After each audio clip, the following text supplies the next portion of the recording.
কোনো ধরনের পোড়া নাই। আচ্ছা এই দেখেন রক্তপাতও নাই ভাই, কোনো রক্ত হয়েছে?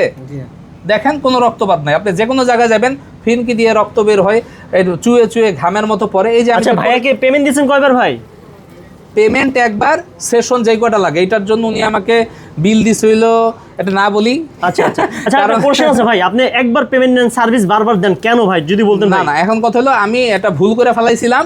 আমিও সবার মতোই ছিলাম যে লেজার সেন্টার আসবে, প্রতি সেশনে টাকা দিব, আর কমু যে 2-3 বার কাজ করুন।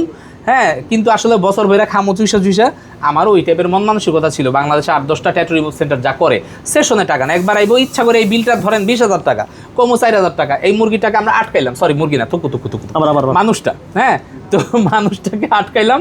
আটকানোর পর পরবর্তীতে 1 বছরে 12 বার আনলাম, প্রতিবারই 3,000-4,000 করে খাইলাম। তাইলে 4,000 টাকা করে খাই, 4 বারও 48,000 টাকা। আচ্ছা তো ওনারা আমরা বলতেছি কি এটা 2 বার হবে। এই যে প্রতারণাটা, সবাই সাবধান, আমার এটা পছন্দ মানে না। লেজার সেন্টার নামে অনেকে প্রতারণা হ্যাঁ, করে। কিন্তু ভালো লেজার সেন্টার আছে না, অভাবও নাই। কিন্তু কথা হলো বাংলাদেশে এরকম ছাপরি লেজার সেন্টার যাওয়া যাবে না। না না না, শোনেন ভাই, টিকটক করে অ্যালেক্স সবুজ মাথার চুল কালার করে নাচানাচি করে এখন কিন্তু জুতার দোকান দিয়ে কালার সব বন্ধ করছে। কেন? কারণ ওই জানে এটা ছাপরি ব্যবসা।